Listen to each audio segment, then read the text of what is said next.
Welcome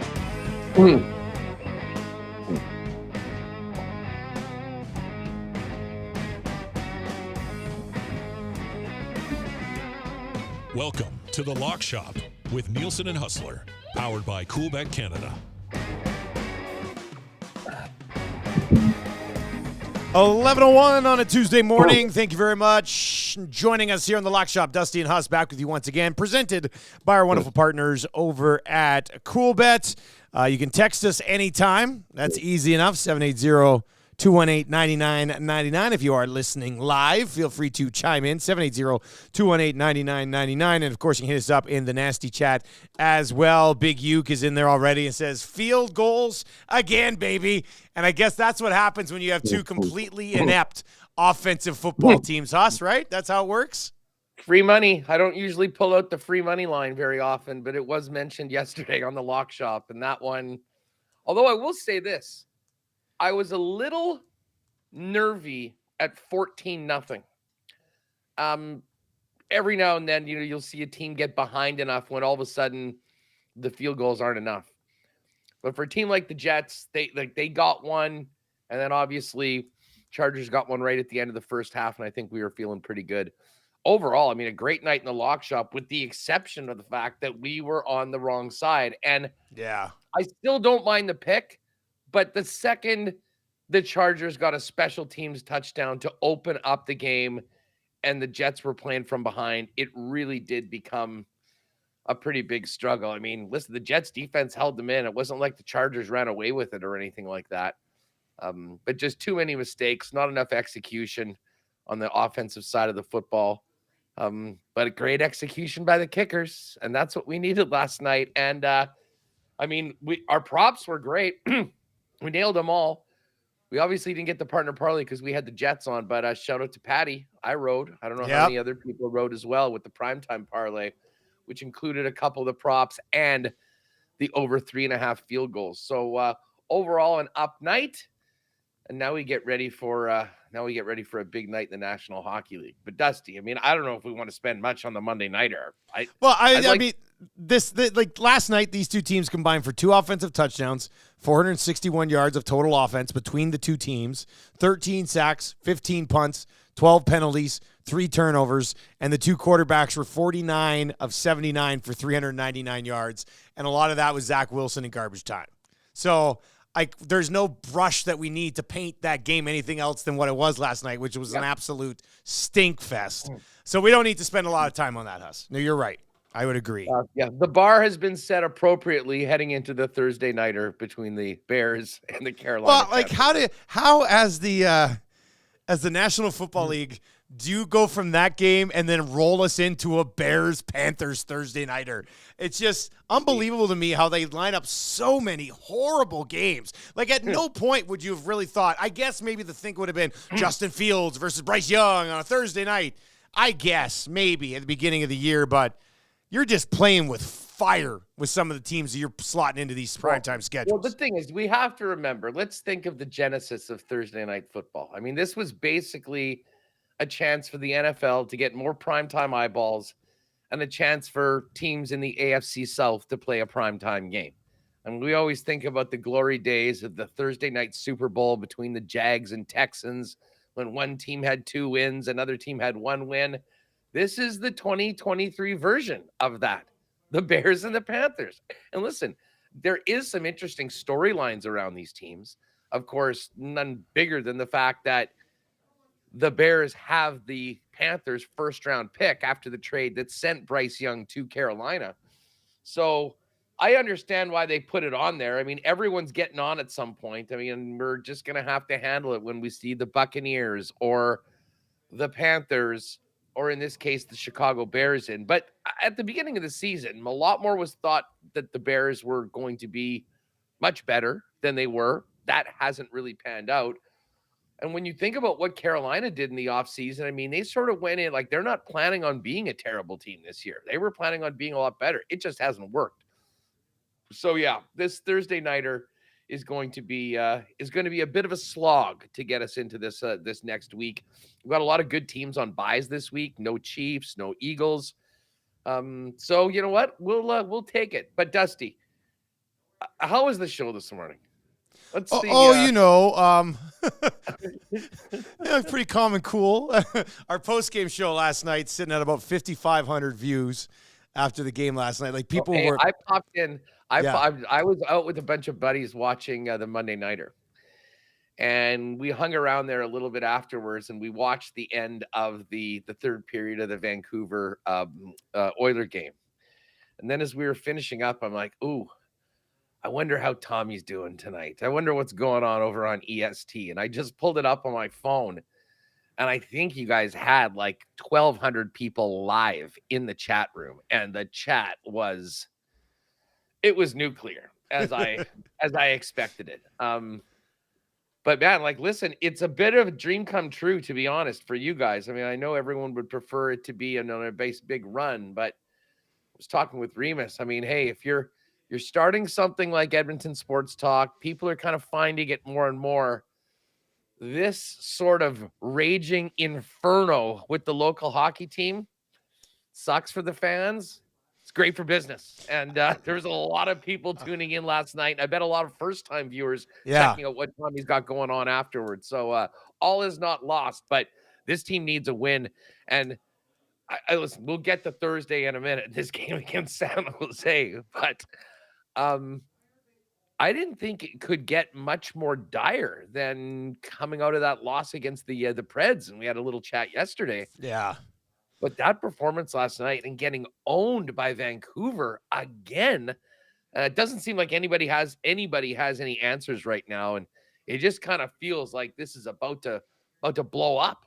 Yeah, they became unhinged last night at the end of the game as well.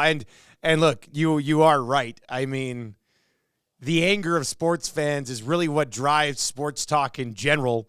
So, and on top of that, with the way that the team has the hole that they put themselves in, Hus, the entire season is going to be like this because they've got to get on a heater just to get back in the mix. So this is going to be tooth and nail the entire year, which is great news for Edmonton Sports Talk. It sucks for Oilers fans, but we do appreciate them coming and joining us to have the discussion, and we love to provide the content. But last night's game, like, it started so well. They were out shooting them like 19-2 at one point. And they get up 1-0, and you're like, okay, all right, let's see where this goes. And then it goes the way that it just always goes. Desharnais puts one into his own net. They break down on a rush back where they commit 2 guys to 1 guy, leave a guy open. His shot should have been stopped by Stuart Skinner. Then late in the period, they take a penalty that leads to a power play that Vancouver scores on 8 seconds in when a puck hits Besser. Skinner was kind of sliding over. Besser locates it before everybody else puts it in. Then Demko tries to draw a penalty. And instead, there's no call, and Draisaitl scores. It's 3-2. You're like, okay, let's see where this goes. And then Bouchard makes a horrible pinch, leads to an odd man rush. Skinner makes the first save, which was a really good save. Rebound gets kicked right out, and Bouchard is trailing the guy that he should be tracking down, and he bangs home the rebound, and all of a sudden it's 4-2, and at that point, it's lights out. Then at the end of the game, Draisaitl takes a 10-minute misconduct for going at an official. Jay Woodcroft gets ejected from the game for something he said to an official. Connor McDavid, as Craig Button said on our show this morning, Connor McDavid basically just looks really sad right now. Like, he looks sad. It's like the life has been sucked out of him, and he's clearly playing hurt. This has been the least productive stretch maybe of McDavid's career. So, like, you could not have.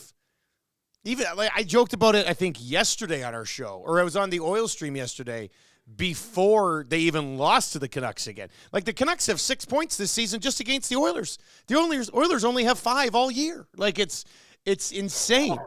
But you look at it, and even before yesterday, like, this has gone as bad as it possibly could have gone. If somebody would have told us at the beginning of the year, I think the Oilers are going to go 2-8-1 in your first 11, and McDavid's going to kind of get banged up along the way, and they're going to actually have problems scoring goals, and they're going to surrender more goals than they did last year, and Jay Woodcroft's job's going to be on the line, I would have said you're nuts.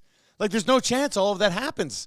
But the actual worst possible scripted start has happened here in Edmonton, and it is it's rather remarkable, buddy. Even when they come out with a good start like they did last night, it just doesn't matter. Like, they just find a way to piss it away. it just seems like, and we shouldn't be saying this for a team that has the talent that they do, and what they've done, last year in the playoffs. I mean, going toe to toe with the eventual Stanley Cup champs the way they did, they seem like an absolutely fragile team right now. And like last night's a perfect example of it. I think we can all remember periods in our own teams where you just feel like something bad is going to happen, and then it's going to get worse. And I mean, the start of the last night's game is a perfect example of it. I mean, absolutely laying it to them for the better part of the first period, putting up 20 shots, and then looking at the scoreboard as you go into the room and realize that you're losing 3-1 in a game that you should be up by a couple goals. Yeah. And when things aren't going bad, it just seems to it's like the snowball rolling down the hill. It just gets bigger and the problems get bigger. And I listened to that segment with Craig. He's always a great guy to have. He's the best. Show. He will not BS anybody. He'll come with both barrels loaded. The thing about Edmonton though right now is that, I mean, the team's already playing a man short. Like, they have absolutely no cap space right now. And it was interesting hearing Elliot Friedman talk about it. Like, the Oilers need to do whatever it takes to make some sort of a move, potentially in net. Although you could have Connor Hellebuck playing in net right now for the Edmonton. They hemorrhage chances off the rush, buddy. Like, I don't care who the hell's in net. Like, are they going to make some of the saves that these guys aren't making? Sure. Yeah, let's say they will. But there's still way too many glorious opportunities that this team is just like. The one thing that pissed me off that's talked about on the show this morning is like Draisaitl backchecked hard on the play last night that still led to a goal. But people are like, "Did you see Draisaitl skate? Like, that was a great backcheck." And I'm like, we shouldn't be praising people for backchecking. It should just be expected by everybody every single night. Like, that's where it's at right now. And I honestly don't know. I don't know what the fix is. I mean, you're going to fire a coach who's 131 games into his tenure and is rolling a .650 win percentage because of a bad month to start the year. Like, I don't know if that's the right path, man, but I also don't know what else they're going to do. I mean, you know what they need to do first off? And I mean, we can talk about the goalies and we can talk about them, being brutal defensively. And I mean, you absolutely have to have more attention to detail and more commitment to a man to take care of business in your own end. But this team ain't winning anything if they're not getting scoring from McDavid and Draisaitl. And I was listening to that interview, and to think that Connor is like 60th in NHL scoring right now, I mean, it speaks to the tough start that he's had personally. I mean, listen, you've watched a lot more of this team since the Winnipeg game. So, I mean, you could probably speak to how much he seems to be hampered right now. But it's in all of their heads right now. And there was a bit of an implosion in the third period. And I mean, it was still a game that was still out there. And then Draisaitl gets the 10. And then Jay Woodcroft gets kicked out of the game. I mean, this team, they just need something good to go their way. And listen, Philly's in San Jose tonight, I believe. Yeah. And the Sharks are still sitting on 1 point. And assuming that Philly can get that win tonight, it will be the battle of the 31st and 32nd place teams in the National Hockey League on Thursday night in the Shark Tank. And who would have ever believed that would be the case? That being said, I think if you're an Oiler fan, you're like, there was ever a time to get San Jose on the schedule, this is a perfect time to do it. I think even if you're beaten up on an American Hockey League team, the Oilers will take that right now. But the flip side of it is, Dusty, that if somehow this team does not win that game on Thursday, don't even say it. I mean, at that point, there probably is a complete emergency breaking of the glass and something significant happens. Yeah, I think that has. I mean, to me, if you're firing Woodcroft, you're firing Ken Holland at the same time. Like, you brought in Jeff Jackson as your CEO of hockey anyway. He's probably going to have the final approval on all of the decisions anyway. So what's Ken Holland even doing here anymore? And you cannot allow Ken Holland to make a decision on the next head coach. I think that would be ridiculous considering he's going to be done at the end of the year. So We'll see. I mean, I'm going to be on the Oilers like -3.5 against San Jose. Like this is San Jose is absolutely horrendous. And the Oilers offensively they're kind of due offensively. They're getting a ton of chances. They just can't bury. So I think they're going to pump them on Thursday. But I also thought you'd see them put together a better fight after they fell behind last night against the Vancouver Canucks. So we'll see how that one plays out. I think what did Rod say? Rod said might sprinkle the Sharks. So yeah, this sets up for even more pressure on Edmonton versus San Jose next night. If they beat the Flyers, I put a little bit on the Sharks. So we'll see how it plays out. But that just adds to what'll end up being a great Thursday slate anyway. So that's the mess that is here in Edmonton. What about in your neck of the woods here with the Winnipeg Jets in action tonight, buddy? Well, a big game for the Jets, trying to make it 2-1 on this road trip. I mean, they had a rough game in Vegas, as many teams do. Came back with a big win on Saturday, though. And it's funny. I mean, these teams are so different right now, just comparing Edmonton and Winnipeg. Mark Scheifele and Kyle Connor had a great start of the year playing with Gabriel Vilardi. Vilardi got hurt. They have not been as productive as of late. And, you know, on Saturday's game, they were down 1-0 after a pretty weak first.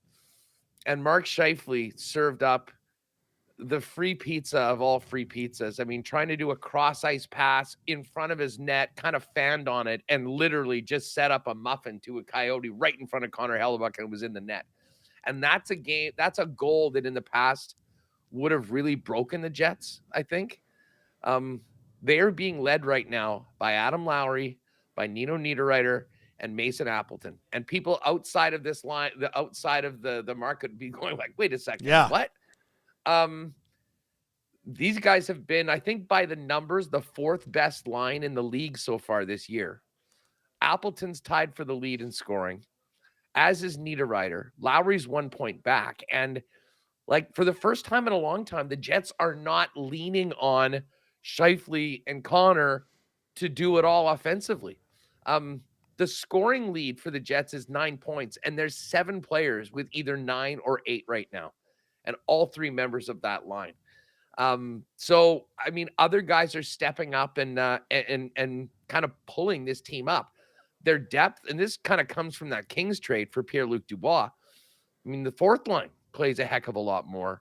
And you know what? Cole Perfetti and Nikolai Ehlers playing together on that second line are coming around and have been producing as well. So it's almost night and day. Like, do they have the star power of Draisaitl and McDavid? Definitely not. But they're playing at 5-on-5 right there and carrying possession against most teams so far this year. If they can just clean up the special teams a little bit, which has been very problematic over the season so far, you know, Winnipeg, I think, can really take a run. But it starts with Hellebuyck, who's had a few down games, and that line of Lowry, Appleton, and Niederreiter. And it's funny, we're starting to get you know, those guys showing up on some of the cool bet props and stuff like that. And I didn't think Appleton goals would be up there, but tell you what, we have. You know, you've made it when. Yeah, for sure. I mean, listen, he got moved up. He was the first guy moved up to the top line with Scheifele and Connor when Vilardi went down. And it didn't really go too well. People were all over him. And the second he gets back to the third line, boom, they start scoring again. So there's been some good things. The Jets probably deserve a better record than they have, but you are what your record says you are. This is a big week for them. They got the win in Arizona. It's all in the division. Road game in St. Louis tonight. Nashville on Thursday at home. And then a real test on Saturday before the football game with the Dallas Stars coming in. So looking forward to this one tonight. We did cook up a little WST parlay. I'm looking at it right now. Want to get on right now? Then we may as well get to it. I'm looking at it. So Mark Scheifele's been a little snake bit, and I think that I'm expecting a big game from Scheif because in a way, I mean, he's been engaged this year. He's been almost seemed like a different guy after signing that contract and committing to the team. It just hasn't been going as well for he and Kyle Connor as of late. But the way that he sort of got bailed out by his teammates in the game on Saturday after that giveaway, I'm expecting a big response game. And he's had big games against St. Louis in the past as well. So we've got Jets to win on the money line, Mark Scheifele to score one or more goals. And Josh Morrissey's so consistent. We'll throw a Josh Morrissey point in there. So a Morrissey point, a Scheifele goal, Jets to win, plus 375 in the Cool Bet exclusives under the Winnipeg Sports Talk parlay. There's an EST parlay in there, some soccer team that I don't know how to say, and the Buffalo Sabres plus 1.5. We put that together this morning at Edmonton Sports Talk. Mr. Lean was on the Champions League soccer. I went with the Sabres plus 1.5. It ends up playing, actually both of these are paying plus 375 right now. So you can get the Edmonton Sports Talk parlay and the Winnipeg Sports Talk parlay in there as well. I started the week good with the lock shop play of the day. Leon Draisaitl goal, that cashed last night. So that was nice to see as well. We got the lines out for the Canadian Football League. Should we dive into that, Hus? Well, actually, let's continue with hockey. What else on the board here? We'll get to the CFL in a bit, but what else on the board tonight? Pretty busy slate. Big slate of games tonight. And, if you go late, it's really unfortunate that Jack Hughes is out because the loss of Hughes, if Hughes was there, this Devils Avalanche game would have been, essentially a matchup of two of the most high octane and potent teams in the league. Devils do lose a little bit without their number one player in the lineup. Avalanche a minus 181 favorite. I think I do like the Avs there. Pittsburgh, is Pittsburgh have it back? Are the Sharks the magic elixir for a struggling team?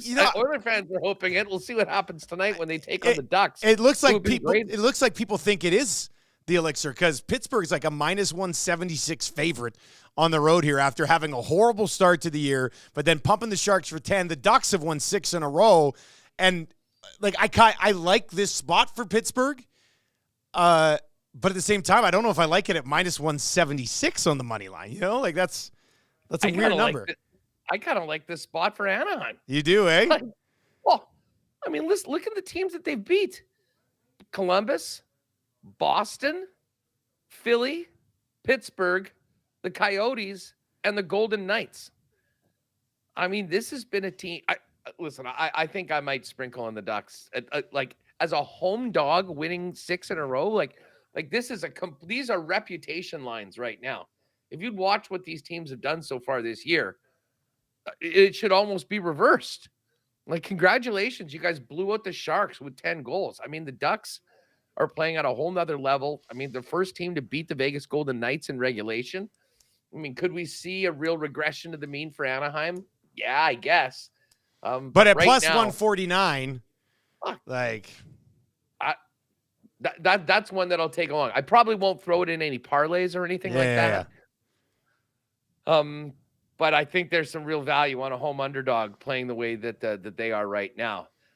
What about Nashville at Calgary? Well, I have Calgary down as my lean in that game. I'm not overly ecstatic about it. They finally got off the schneid after struggling mightily there for quite some time. Nashville obviously coming in after having some success here against the Edmonton Oilers. Calgary, prior to beating Seattle 6-3, had lost 6 games in a row. Nashville's kind of been sort of hit and miss this year. They've had some really nice wins. They beat Toronto. They beat Edmonton. They've had somewhat of a difficult. They were one of the teams that managed to pump San Jose, but they played Vancouver a couple of times, lost to them. They beat the New York Rangers. They beat Toronto and they beat Edmonton. So Nashville stepped up in some pretty good spots. I will say that. Well, I'll say this: I think they played the Leafs and the Oilers at the right time when both teams had really been struggling.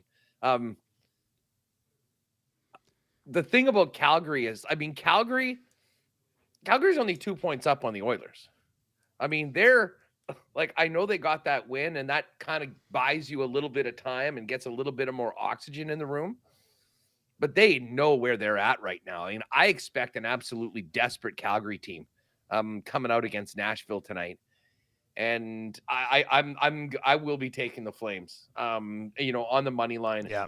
Minus 127. Listen, the odds makers are not too impressed with Calgary. You look at Nashville, only a pretty slight plus 108 underdog. And again, I guess maybe that's a bit of a bump on them after they beat Edmonton. But other than that, they lost to the Kraken, they lost to the Canucks, and at this point, I just don't know. On a neutral, ice surface, just team versus team, I give Calgary a slight advantage over Nashville, but I think a lot of the intangibles going in, like I expect Calgary to be ready tonight, and they're going to be doing their best to get another points in between them and Edmonton and stop worrying about the bottom of the division and start looking up towards the wild card and the teams that they're chasing, because they, like the Oilers, have a lot of room to catch up. Okay, so I also like Calgary tonight. So let's this big slate. Are there a couple other games you think we could throw into a little 3-gamer parlay if we're both on Calgary already? What do we think about the Lightning tonight? I'm not sure if you caught that Leafs Lightning game. I watched it. I saw a decent chunk of it, but that was the Toronto comeback that I was watching. Yeah, well, I mean, listen, that's exactly what the Oilers hoped that they would get last night, and they didn't. And you know who led the way? Austin Matthews. Down 4-1. Matthews pops 2 in a couple minutes, shows some real emotion. I mean, that was exactly what Toronto needed. But on the other side of things, I think the Tampa Bay Lightning and John Cooper are going to be in a very ornery mood going up against the Habs. And listen, they've lost 3 of their last 4. I mean, they've been on this road trip. They lost to the Leafs. They beat the Senators on Saturday. Before that, they lost to the Blue Jackets and a loss to the Kraken at home before that. And I mean, yes, they beat the Sharks and they did have that nice win against the Hurricanes, but it just hasn't been happening for them. I mean, Montreal, I still think Montreal is one of those teams. And I mean, maybe you could make that same comparison to Anaheim being a lot higher than we expected them in the standings, but maybe, just maybe, reality setting in. 3 straight losses on that road trip: Knights, Coyotes, and Blues.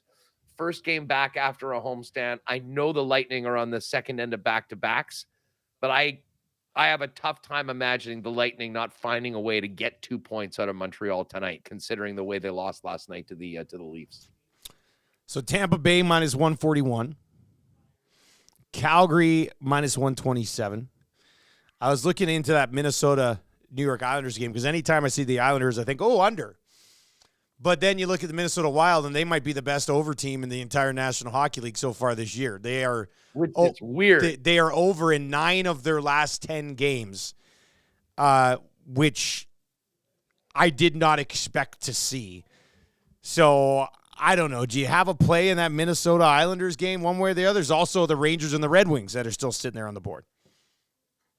Yes. And very, very tight games. I mean, those are essentially pick'ems for all intents and purposes. Let's see what the Islanders have been doing as of late. They lost 4-3 to the Canes. They had a 3-1 win over the Capitals, a loss to the Red Wings, Blue Jackets, Senators, and then 3 straight losses to it's a tough group to get a read on, I think.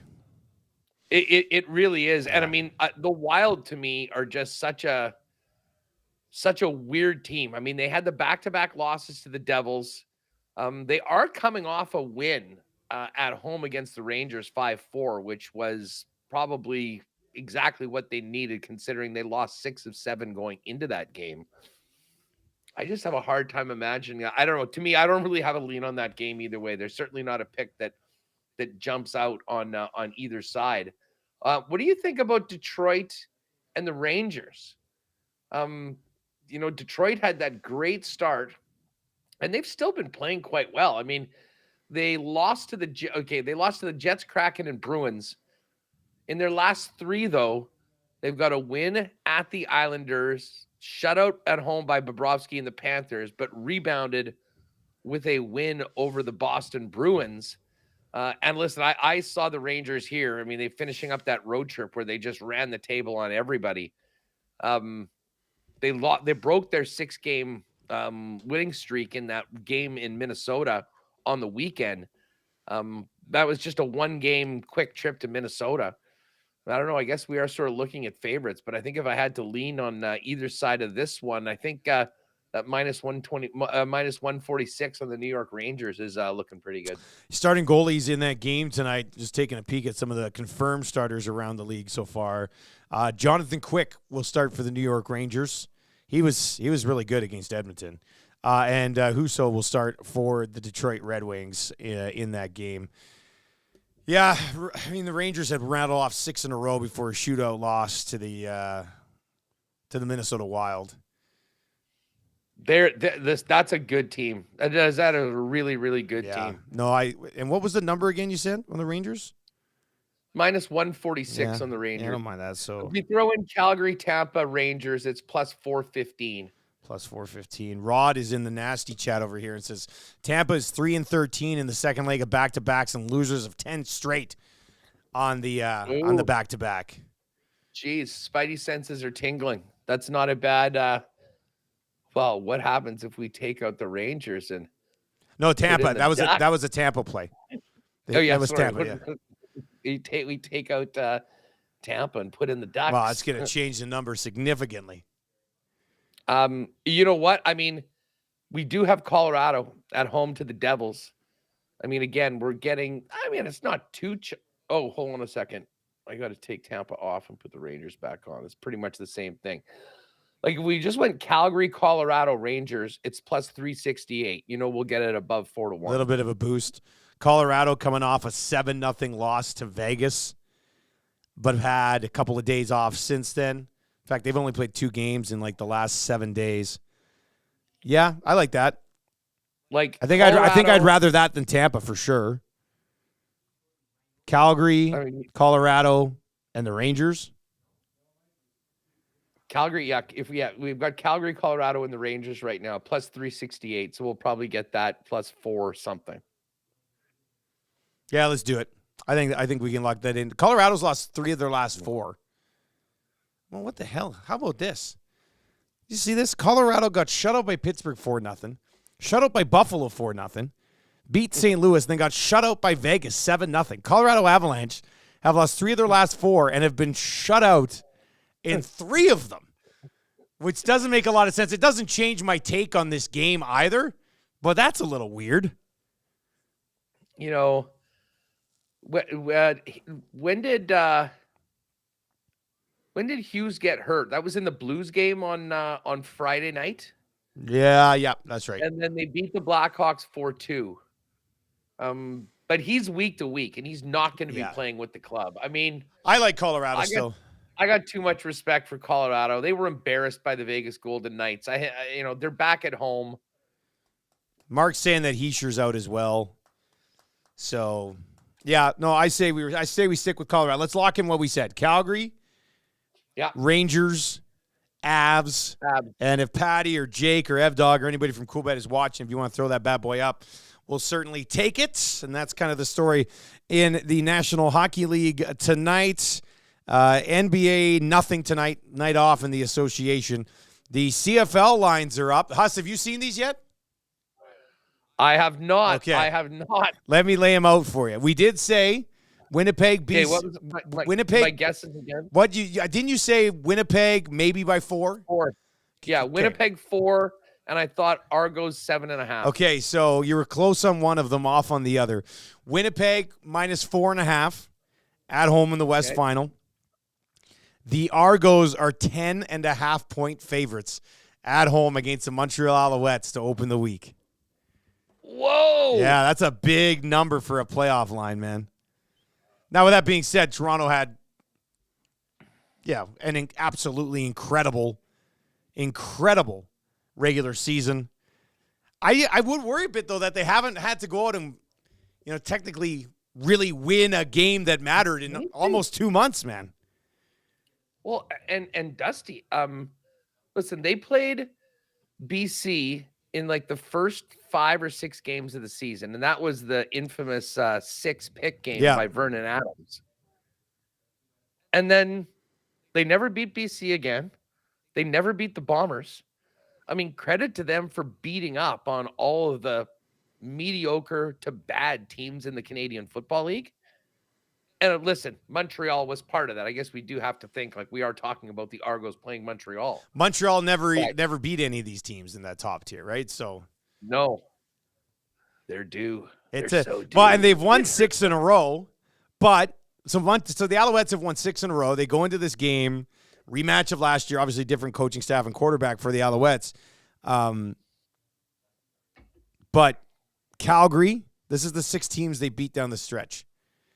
Calgary, Ottawa again, Edmonton, and then Hamilton twice, once to end the regular season and once in the playoffs. So that is not you're basically playing the worst teams in the league down the stretch, and now you have to refocus and take on an Argos team that they played back-to-back September 9th and September 15th. They lost 39-9 in Toronto, and they lost by 3 back at home in the next game against Montreal. So maybe people are looking at that 39-10 spanking in Toronto back in early September, and they're giving them 10, and maybe they don't even think it's enough. I mean, are you going to get on the Owls here plus the 10? I'm waiting for the bottom to fall out on Cody Fajardo here, man. And I feel like the Argos could take advantage of that.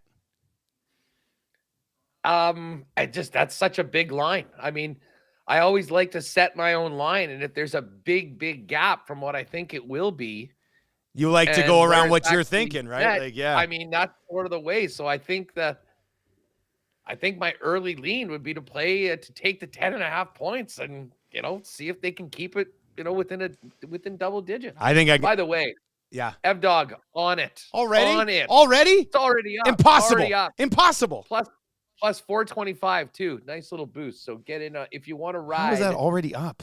With the lock shop. I know there's a lot of people that will have nothing to do with the Calgary Flames on our ticket.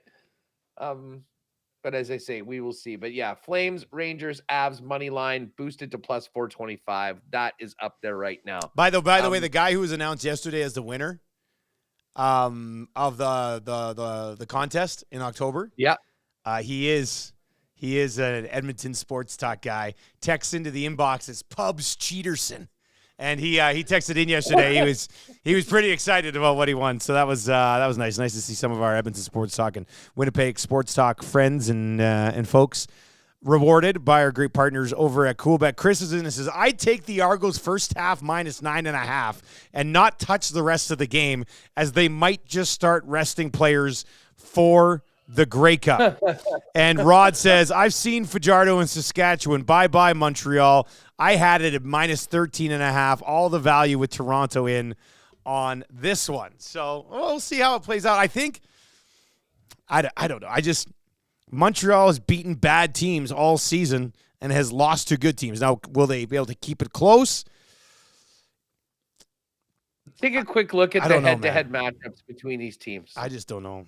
They got 3 games. So they played in week 6 of the season.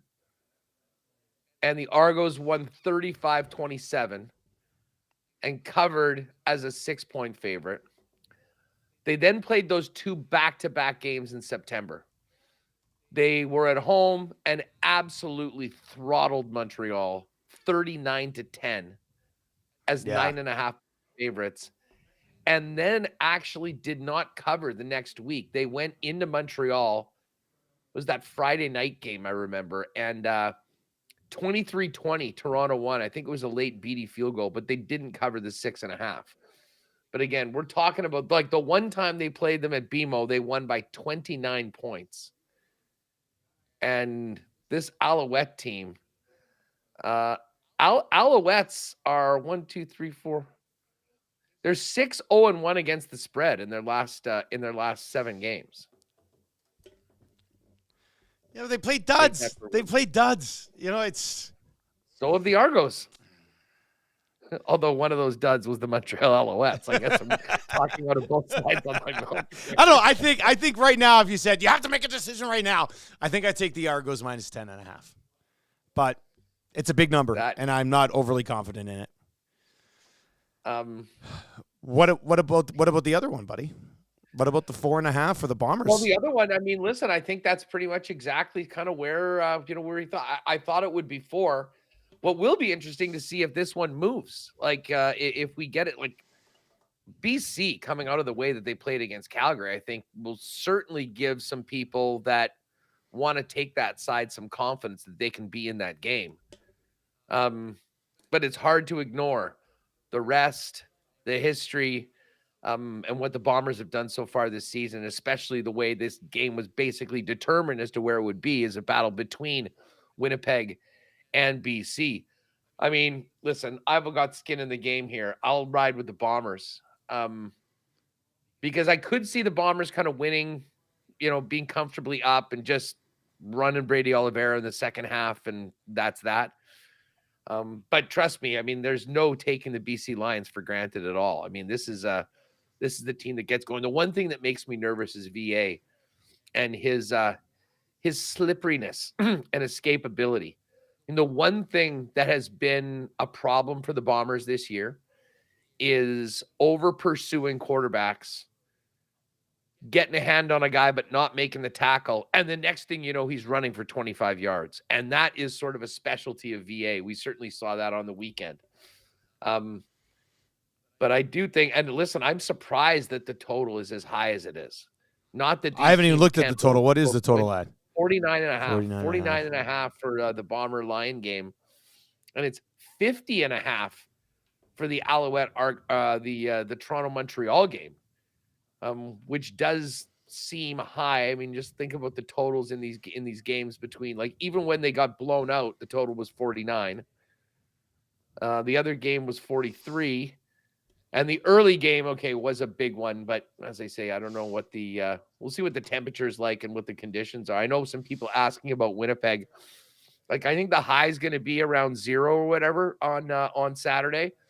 But again, keep in mind that this game starts at 5:30 here. It will be dark. It will be getting colder. So, and the big question is just how windy it's going to be and if there'll be any precipitation right now. But, hey, man, two great matchups. That West Final, though, you're going to have I think you're going to have a beauty to call on Saturday afternoon. I can't wait, man. That'll be my last TV game of the year, and I'm just going to leave it all out there. It should be good. Do we have any updates on the health of any Bombers? Have you heard anything? Jack Hamilton was on with me yesterday. Okay. And I actually listened to a little bit of the coach's show last night. Okay. With Osh, and Osh never gives us much. He's not going to lay out the injury report for you, right? Like, no, but he did seem interestingly optimistic on Schoen about Dalton Schoen. I think Sheed will be there. I'm pretty sure Sheed will play. I mean, they might give him a couple extra days out of practice.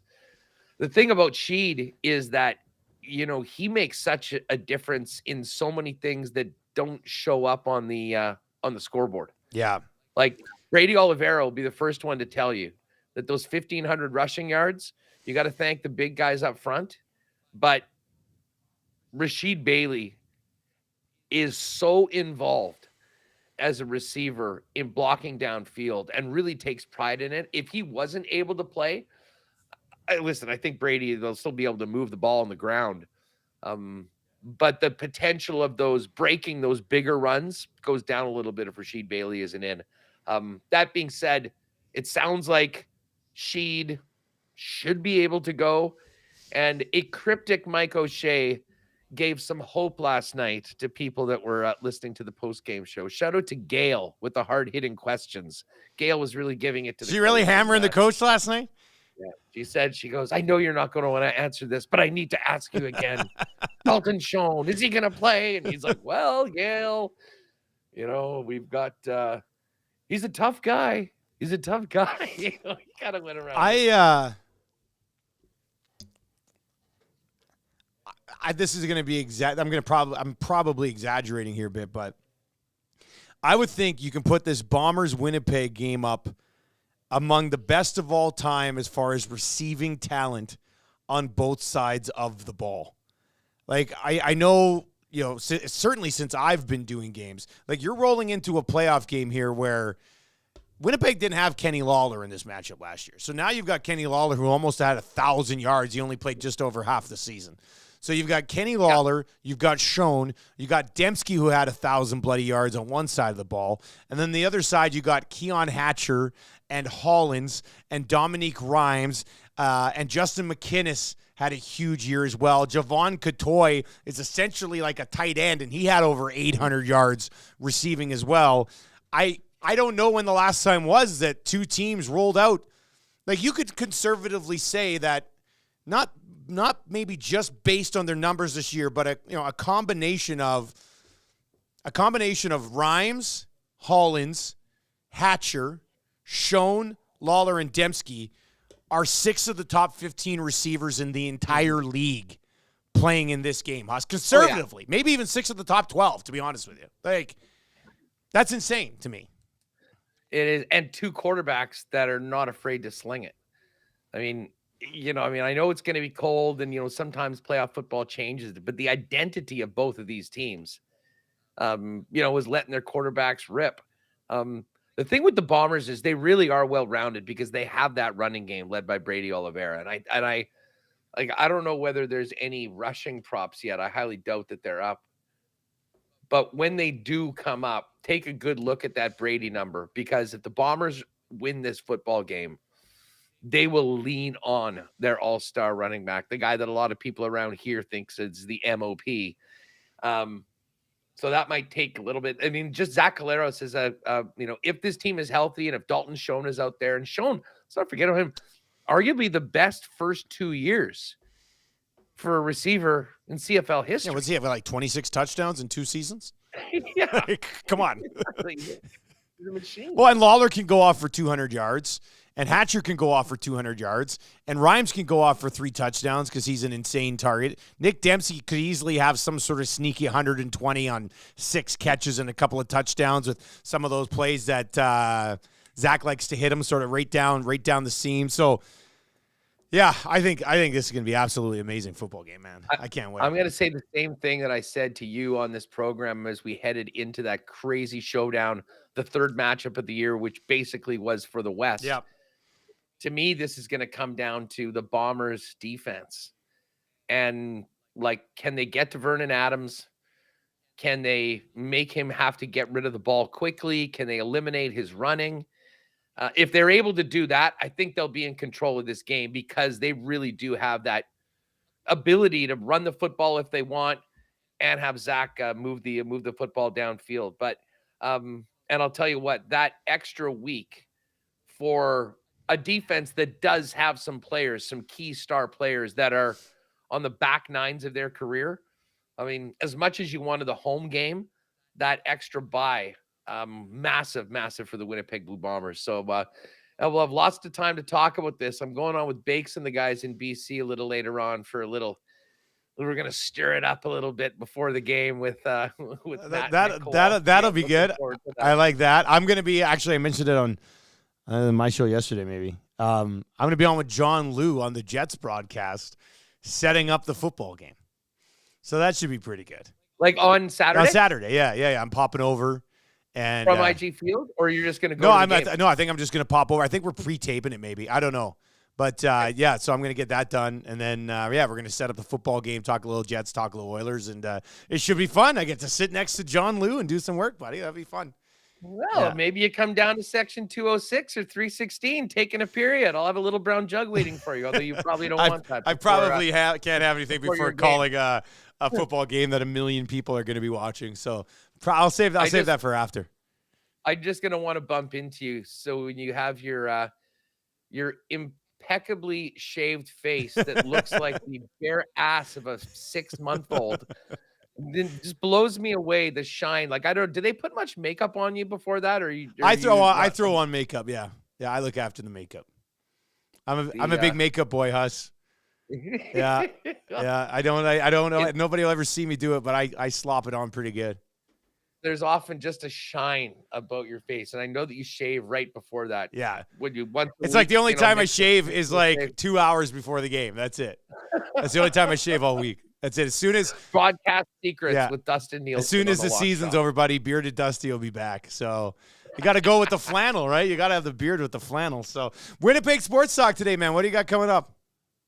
Well, we're going to talk more about these games. Justin Dunk of 3 Down Nation's going to jump on, and then it's down to St. Louis, getting ready for Jets and Blues tonight. Mike McIntyre has been on the road with the club. Great piece on Neil Pionk.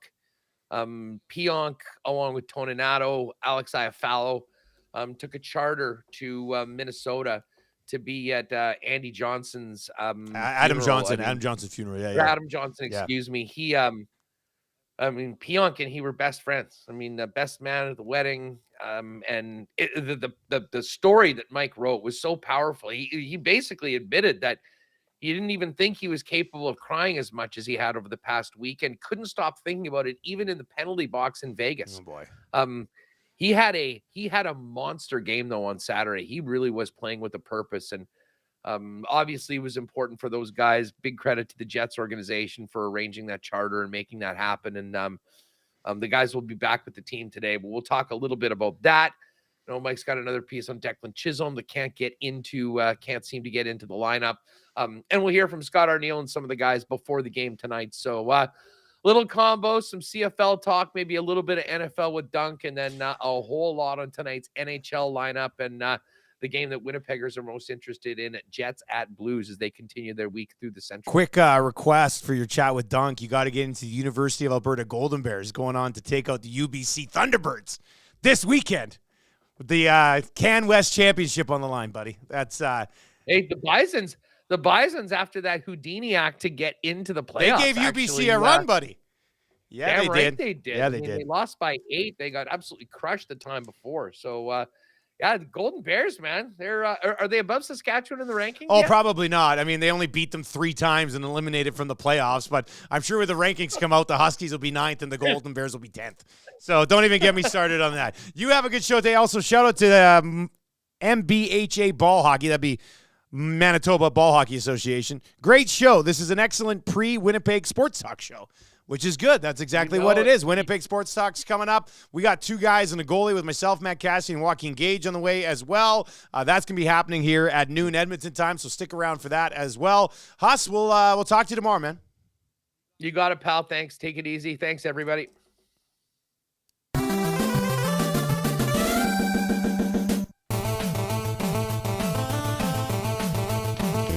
All right, let's get into it. Fantasy Football 5 brought to you by Century Casino, Fort Road, Sports Bar and Lounge. Lieutenant Eric is there every single Monday and Thursday night. They're qualifying people every Monday, Thursday, and Sunday for a chance to win a trip to go see the Browns and the Rams in Los Angeles. So make sure you get down there and try to get a few entries into that bad boy. If you do have any fantasy football questions, it's the Fantasy Football 5. Sometimes it might be the Fantasy Football 7 or 8. But it's the Fantasy Football 5. If you have any questions, starts, sits, waiver claims, what do you got? Hit me up right now, 780-218-9999, 780-218-9999. Or take a look at some waiver wire targets. Obviously, Austin Eckler, who I traded for this week in one of my leagues, came through with a couple tutties yesterday, so that was nice to see. I'll certainly take that. Maybe he helps me save the season in one of those leagues as well. But do you have first waiver claim? I'm pretty sure in our league, Matty, I still had first waiver claim going because you had it, and then you used it last week. I am using it this week. Now, this is that 16-team league. It's super deep. I am going to use it. I've already submitted the claim to get that running back in Baltimore, and I know it's going to be a little bit of a sketchy backfield, but I'm desperate for a running back, and I decided I usually just wait in that league. I just wait. Everybody will put in their claims. I'll slide in and find some of the scraps. So I'd waited basically all year to use a waiver claim, got up to the top of the wire, and I guess I'm going to cash that right now on Keaton Mitchell in Baltimore. Dude just got burst. There's a great video of Lamar Jackson going over to, I think, his general manager and basically like shaking his hand and being like, good signing with this kid. So we'll see if Justice Hill was to get hurt. There could be more of a workload there, but they could sprinkle in 9 to 12 carries. I mean, it might be startable every once in a while. Mark is asking, who do you drop? Marquise Brown or Garrett Wilson? Man, I guess, Mark, my question would be, why do you have to drop either of them? I mean, how small of league is this that you have to drop one of those guys? Because in 12-team leagues, I don't see a reason to have to drop Marquise Brown or Garrett Wilson. And with Kyler Murray returning, I don't know if I'd necessarily want to drop Marquise Brown. And Garrett Wilson, prior to last night, was targeted like 25 times in his 2 previous games and combined for 190 yards. So I don't really want to drop either of them. What's the dilemma, I guess? 780-218-9999, 780-218-9999. Chris is in and says, am I losing my mind or am I really starting Kittle at tight end and Schultz in flex over Judy or Hubbard in that flex spot? I don't think you're losing your mind. I mean, we see what Schultz has become. in Houston for a young quarterback. I'm not going to question you, man. I think that might end up being the right play. Mark says he has Devontae Smith and Chase ahead of the wide receiver position. We only have 4 bench spots, and I need to drop one for a bye week. There's no way you can manipulate. Like, who else could you drop? If I had to, I guess I'd say Marquise Brown, but I don't want to. I mean, that's a guy that gets scooped up immediately. So, I mean, if you had to hold a gun to my head, I guess I'd say I wouldn't read too much into last night for the Jets. Eventually, maybe they get Aaron Rodgers back. That could help Garrett Wilson. But, yeah, Kyler Murray coming back from Marquise Brown. I can see why this is a tough spot for you, man. I will say that. My gut says, let me see if I can find some rest of the season rankings to see what people would be saying about this. Rest of season rankings. I just want to see what other people are saying about this. Because, like, my gut still says you would keep Wilson. But with Murray coming back, here we go. Rest of season PPR. View full consensus rankings. All right, here we go. Let's see. Let's see where we are at. It's got to be Wilson, doesn't it? I feel like it's had to be Wilson. Actually, let's take a look here at Fantasy Pros rest of season top 10 wide receivers anyway. Tyreek Hill, Jamar Chase, A.J. Brown, Diggs, Amon-Ra St. Brown, Keenan Allen, CeeDee Lamb, Cooper Kupp, Brandon Ayuk, and Devontae Adams. That's their top 10 the rest of the way. How about Puka Nacua settling in there at 12? They have Garrett Wilson at 18, and they have Marquise Brown at 30. They both have – Marquise Brown has a little bit of a more favorable schedule, but I still think Garrett Wilson has to be the play. Just on what – even last night, like what did he have last night? Because we were talking about him yesterday because we bet him over the 5.5 catches last night. I think my Wi-Fi is kind of slowing down on me here. I wanted to bring up his game log last night. So we looked at his game log previously, and, yeah, 190 yards on 25 targets the 2 previous weeks. Last night, 7 catches, 80 yards on 13 targets. It has to be Wilson. From my gut to these rankings here to the numbers backing up last night, what we saw from a target share, the 2 previous games, it has to be Garrett Wilson. So, yes, I would go with Garrett Wilson.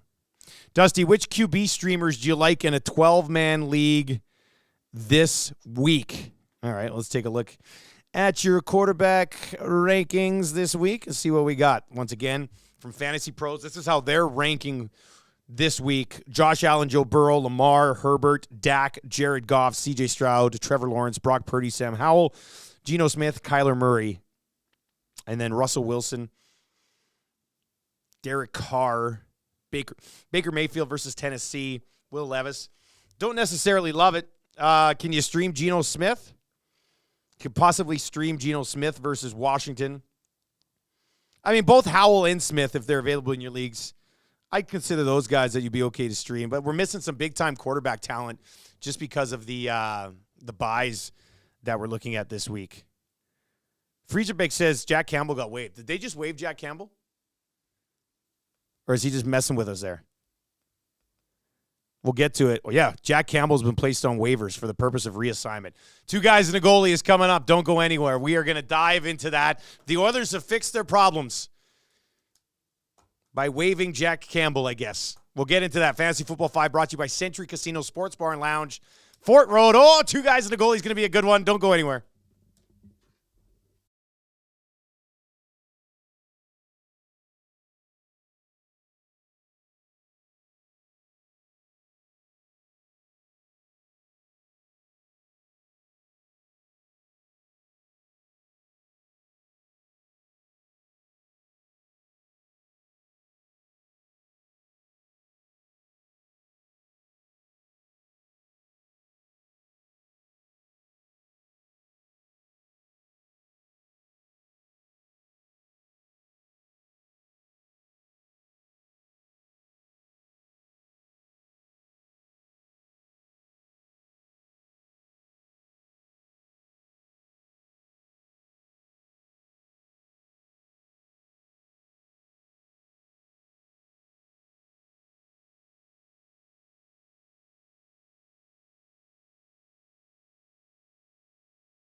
time for Two Guys and a Goalie with Dustin Nielson, Matt Cassian, and the goalie, Joaquin Gage. 12:02 here at Edmonton Sports Talk. Thank you very much for listening live on TuneIn or in our own audio player at edmontonsportstalk.com. And, of course, in the Nasty Chat. Let's go. We've got some huge news on an Edmonton Oilers front. Jack Campbell has been waived by the Oilers. He's not going to be claimed, be reassigned down to Bakersfield. I guess what they do is they call up a goalie and they give them a couple of games. They can see what it's like to get absolutely peppered and play behind a team that gives up horrible grade A scoring chances. Jack Campbell can find his game in the American League. They can bring him back up, and then he can get lit up again as well. Nielson, Gage, and Cass with you today. You can text us anytime, 780-218-9999, 780-218-9999, or hit us up in the Nasty Chat as well. Thank you very much for joining us today. We've already got text messages rolling in. We'll certainly get to a few of those. Gager, you are the goalie, I guess, for times like these. Your thoughts on Jack Campbell being waived today? First thing, that was my dream of making one-way money in the minors, Dusty. But no escrow, Gager. I didn't see that. Well, maybe I saw it, but it was in the distant horizon. I didn't think he's that bad. Is this the kind of jolt to the arm that we've all been talking about? That makes everyone's wake up a little bit. I'm trying to comb cap friendly and see who has space for a goalie. I don't think there's not many out there that would probably take him off waivers at this point. You'd need a goalie to get really injured, but then there is Carolina. I don't know. I have to dive deeper, but you know what? Jack Campbell hasn't been performing the way he should have. He hasn't done it for over a year now. Time to put up or shut up, I guess. Cass, what do you think here, buddy? Well, you had to do something. It paves the way forward if you're looking from a cap standpoint. If you can get them down there, you bury enough that maybe you can at least call another extra body up and at least sit guys in the press box without having to send them down from an accountability standpoint. But I mean, hey, look, maybe you're hoping that someone picks them up on waivers. I doubt it at this point. I don't think that's going to happen. No chance. I mean, Carolina with Freddie Anderson, and the blood clots. I mean, that would be the only thing. But I still just kind of doubt that that's going to be the case. Like it's not going to happen. So I mean, maybe you free up a little bit of cap space. I don't know. You give yourself some options. But, oh, boy, what a mess.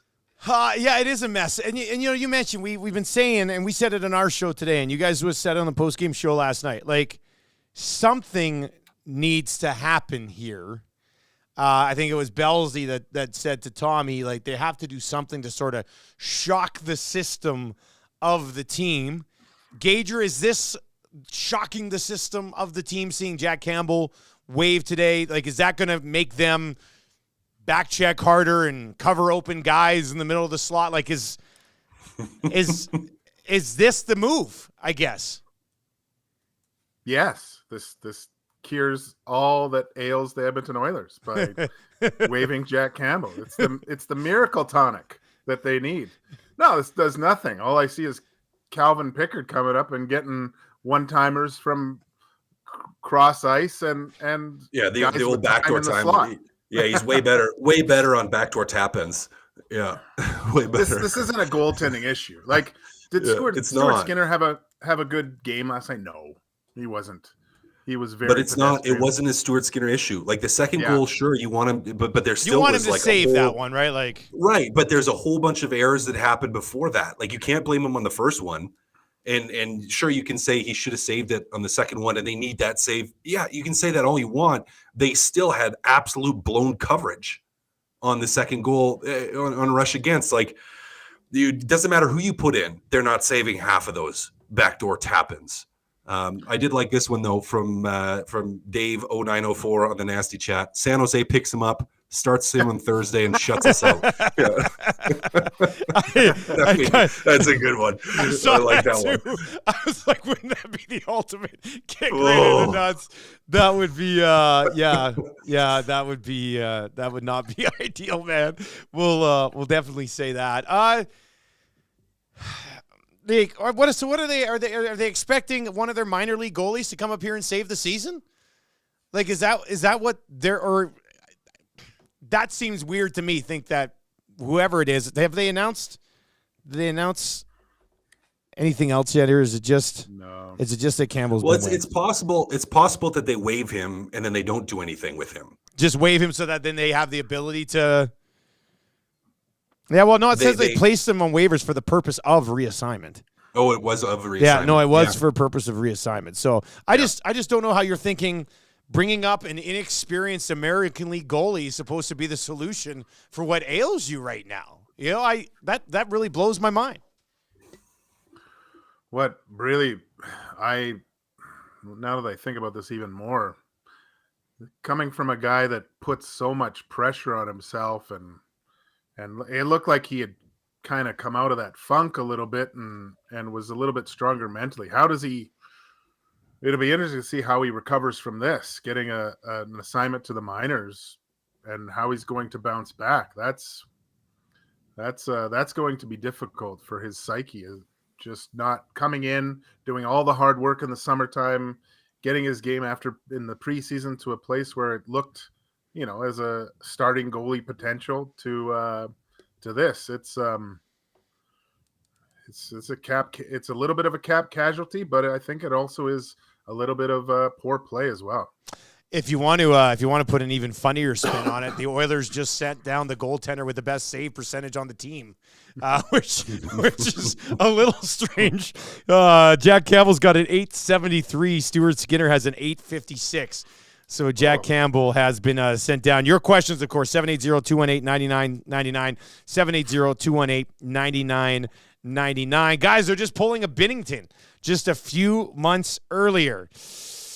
Yeah, I don't know if I'm going to say that either of these two guys in the American League are going to come up and lead you on a Stanley Cup championship caliber run. What this does do to me, it puts even more pressure on Stuart Skinner to be the guy, because what are you going to do? You're going to lose your job to an American League guy as well? Gager, how do you think Skinner, like, I don't have any more faith in Skinner than I did in Campbell right now. I guess you send down Campbell because he's going to clear as opposed to Skinner because somebody might actually claim him. But I mean, do you have two really brutal goalies, or is the team in front of you just a joke? That's what I kind of try to get out of this. No, I think you had two goalies that, well, at the start of this season weren't playing to their potential. We saw last night what good goaltending looks like in the first period, and keeping your team in it. But Stuart Skinner, I called for him to struggle. Yeah, you did. Remember this year, Dusty. I said, but I didn't expect the team to be so bad, play so poorly. But I thought he would struggle, and it looked like I was brilliant in saying that Jack Campbell would take over the starting position coming out of preseason. But then to see the complete defensive lapse of the number of chances and just poor play. I don't know who the only goalie that I think could handle this situation would be Carey Price. That's the only guy I think that you could have on a horrible team and it not phase them like it is with these guys. Like you saw, what was really disheartening last night was when the buzzer went for the goal that went in so fast and came out so fast that no one saw it. And the buzzer went, and you saw Stuart Skinner just bury his head. Yeah. Like he was just, he looked so defeated. He goes, and man, it's a lonely, lonely feeling when you're on that island as a goalie and nothing's going right for you, Dustin. You're just leaking goals. You're making a good save and then you're letting in a soft one. Then one goes in that you have no chance on. It's like this is where you really find out how strong mentally some goalies are. I want to jump in here. and touch on something because of what Gager said. I mean, talking about Thatcher Demko. The Edmonton Oilers didn't get any backdoor tap-ins on Thatcher Demko.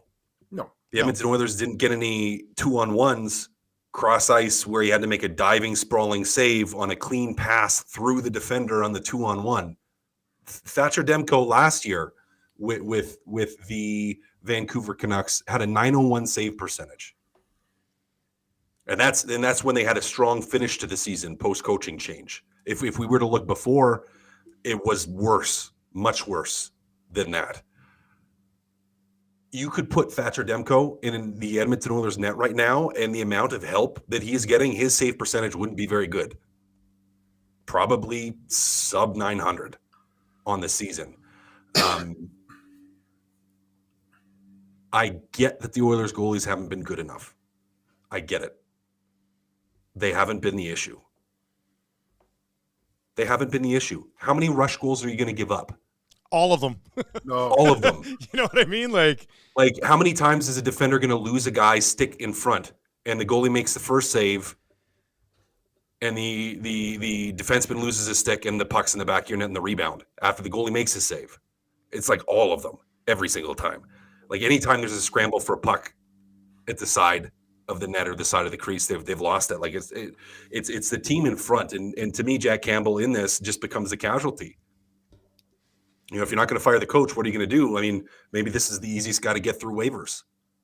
So you're trying to do something, trying to shock the team, trying to be like, oh, nobody's safe. Well, and that's what I'm wondering. Like, Gage, do you think this is the beginning of holding everybody accountable? Or is this just a one-off hoping that you can have a goaltender come up here and somehow literally stand on his head to help this team win hockey games? No, this is throwing everyone into the cold tub, Dusty. Yeah. It's a shock. You're hoping for something that resembles coming together as a group because like you said, Cass, it's not a goaltending issue, but it definitely is a piece of the puzzle. It's not 100% the issue, but it also hasn't been any part of the solution either, right? Is that fair to say? Yeah, exactly. Like there was, Campbell's game in Minnesota was like he was the only reason they were in it, right? And then it just completely that was the Bouchard 4 goals against, basically, right? Like, yeah, like if anyone should have been sent to the minors, it should have been Evan Bouchard. You want to send a message, that's what you do. Campbell, for all intents and purposes, it hasn't been great, but it hasn't. I don't think it warrants a trip to the minors. I look at Bouchard's play, man. In any other situation, and if he's not making his whatever, that's the guy you send on a conditioning stint or something like that because he's been awful. Yeah, really. But you can't because he's got to clear waivers though, so you're not going to. But I know, but that's why I said conditioning stint. They can send him down for 2 weeks or whatever, right? Well, he's going to have to agree to he's not going to. What basis do you have for a conditioning stint? I mean, the guy played like 20-something minutes last night. He can't get back on the back check. He doesn't have enough energy. He's got better shape. He needs to go red line and back about 20 times. That's what I'd have him doing. I mean, the thing that this does for Evan Bouchard is if it enables you to bring up another defenseman, and then you can put someone in the press box. Yeah. And have him sit one out. Healthy scratch him. Or just have him, I say put him as the grocery stick and just put him in the middle on the bench. Just make him sit. Watch. Yeah. Well, what did you guys think of Woodcroft last night? Because Speck was on him for the accountability thing in the postgame last night, and Woodcroft kind of basically said he basically laid it out that we're trying to score some goals and get back into this game, so that why he's out there. Yeah. But to me, that's going to become a vicious cycle because the only time you would ever want to bench Evan Bouchard is when he screws up to the point that your team is trailing because of mistakes that he's made. And if that's the case, whenever they're trailing, you need him for your points. You're never going to hold that guy accountable, right? You're not going to sit Bouchard when you're up 4-1 for any reason because things would have been going good that night. So, I mean, that's one of those ones where I think you have to sacrifice the offense that he may provide in certain situations. Not like anybody on the team's really providing offense right now anyway. I don't know. I thought that was a cop-out answer from Jay Woodcroft, to be honest with you. It's a coach trying to protect his players. Woodcroft's not going to throw anyone under the bus, I don't think. If you were to have a conversation with him off the record, I'm sure it would be first fantastic, but yeah, you would hear that. Like, what am I supposed to do? I need a goal. He's one of my best offensive weapons, but he sucks defensively. But it's so frustrating because he was so good that last part of the year too. There was aggression, there was quick thinking, and now it just seems it's lost over the summer. Calvin Pickard apparently will be the guy who is on the way up. Would make sense, has the more NHL experience. He's played 116 games. He has a .903 career save percentage, but let me lay out the last. I mean, most of that comes because he had 36 really good games with Colorado 7 years ago. Calvin Pickard's last stints in the National Hockey League, 3 games with Detroit, .875. That was in 2022. 2021, 6 games with Detroit, .874. 2020, 3 games with Detroit, .797. 6 games with the Coyotes, .892. 11 games with the Flyers, .863. And played 1 game with the Toronto Maple Leafs and was .857. So you're bringing up a goaltender that has not had a sniff above a .900 save percentage in his last 4 starts where nobody ever really wanted to see him for more than 3 or 4 games. This would lead to, I would assume, Gager's, Stewart, Skinner's net for quite some time, right? You're not starting Pickard against the Sharks, right? You're not starting Pickard against the Sharks. Like Skinner starts against the Sharks, right? No, you should be able to, Dusty, really. You know,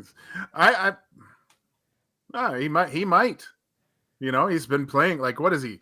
They showed their save percentages in the minors. Both of them are playing quite well. I mean, maybe they go, you know what?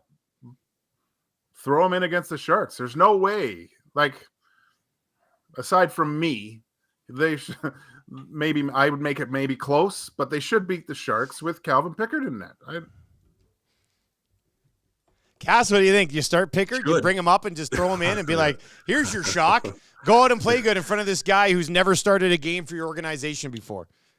No, I mean, well, maybe if you're going for pure shock value, but I still think you're going to Stuart Skinner.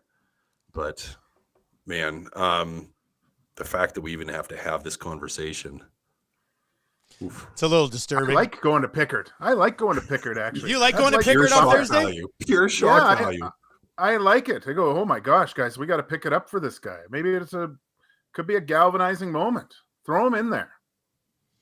The Juice is in, and he's asking in the Nasty Chat. Of course, you can text us as well. 2 guys and goalie cruising along here on the day the Edmonton Oilers waive Jack Campbell. The Juice says, is it a bad look to send your goalie down to work with your AHL goalie coach rather than replace your NHL goalie coach?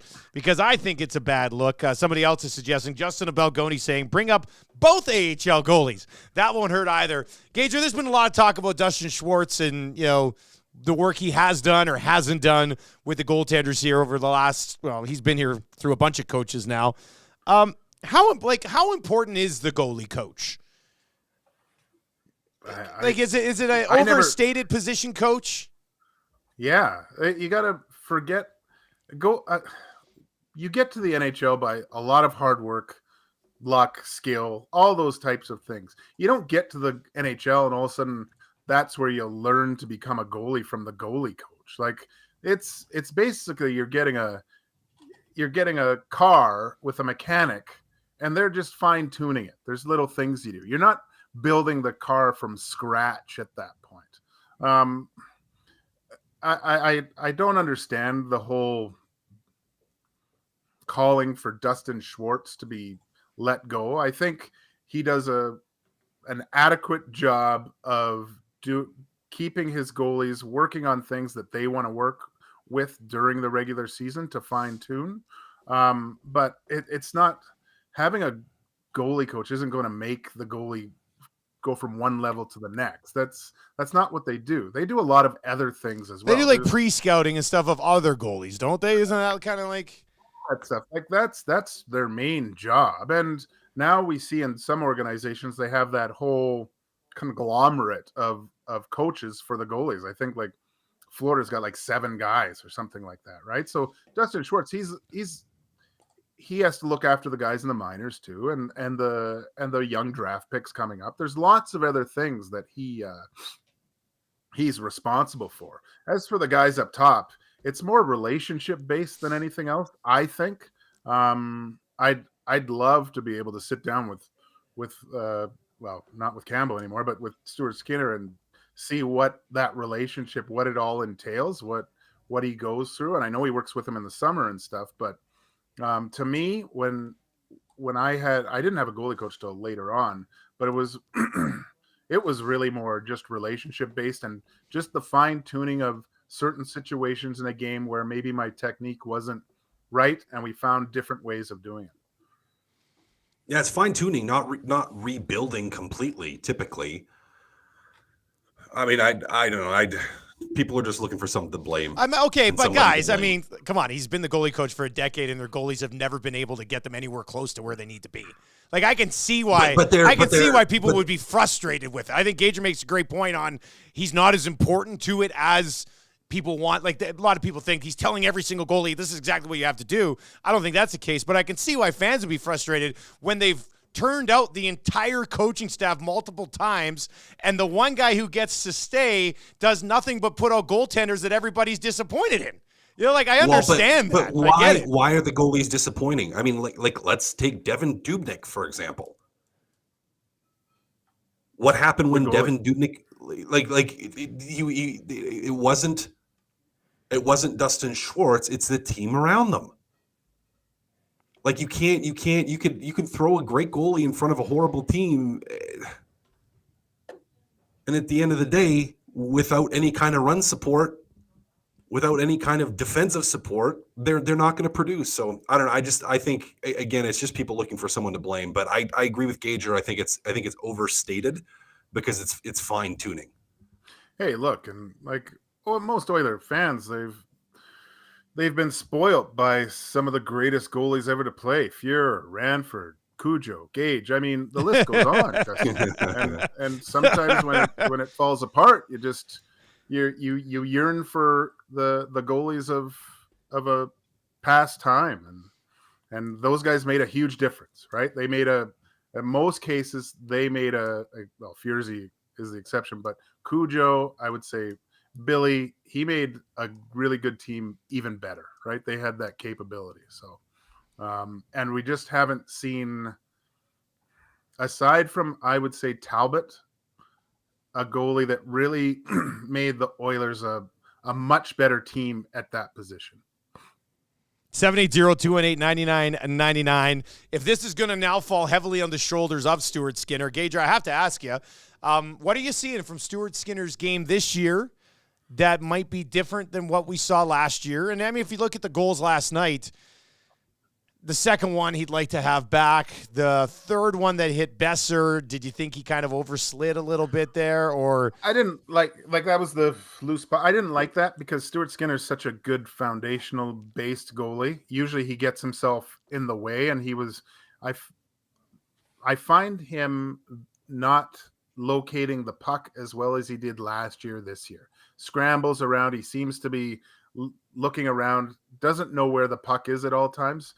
I know you say, oh, he was screened, this, but you have to find the puck as a goalie. You can't just, I was screened. Like, your job you can't is just to go stop down the and puck. just be like, oh, I hope it hits me behind the screen. And I hate to say it, but I've seen him, and I'm not sure if that's the reason, but there's a few pucks where maybe he hasn't seen it, and he's kind of thrown the arm up a little bit, like, oh, I didn't see it. I hate that with goalies. Like, your job is to find the puck and get in the way of it.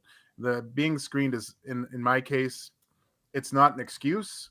You got to get yourself in a position where hopefully it hits you, and then you hope that that your teammates can help you clear up the mess, or you can locate the puck after that. But I just see a guy that's doesn't have is not as confident as last year for sure. But he's got to find something, but he needs help. He needs tons of help from from his D, his forwards. There can't be second chance opportunities. No more shots from the house. You know, guys shouldn't be able to come into the slot with time, dust the puck off, and let her buck. You know, that's ridiculous. How many shots that the Oilers give up with guys. It's unbelievable. Even after they fell behind, whatever it was, 4-2 or 5-2 last night, I know people were going to be like, well, horrible goaltending. But then like right after, it was like a partial 3-on-1 flipped over right alone in front of the net. And then Beauvillier kind of down on his own. I was just like, man, it's just great scoring chance after great scoring chance. Cass, can you imagine what Mike Smith would have done to this team in front of him if they played like this? He would have been two-handing everybody. He would have been suspended for two-handing Bouchard across his own the face. players, yeah. Like, it would have been, like somebody asked Gage, or somebody said, like, are you guys surprised, like, Skinner hasn't lost it on the team in front of him? Like, for example, when Desharnais puts one in, like Skinner, you know, you just kind of, tough one. Did it take a lot for you to not lose it on the guys in front of you, Gager? When I was younger, I lost it. You did? But that was immaturity. Yeah, because no one means to do that. Like I would, you know, I'd let in a bad goal, or it hit me and go, you know, off the backboards and go in, or some crappy goal like that. Sure, guys would get upset, but I put myself in their shoes. You didn't mean to do it at that point, right? If it keeps happening, then maybe, you know, if Vinny has a few more tap-ins, I might have a little discussion with him. But for the most part, in those situations, you don't say anything. It's the lack of battle in front, taking sticks. Like I'd always say, and we've seen this, like the Oilers D are having a tough time controlling sticks in front of the net. Like they're almost getting into a physical battle. I would always, when my D-man was in front battling, I would always say, stay loose. And that meant just give yourself some space, get into a good position where you can just control the stick. Let me worry about the puck. I'll get the puck.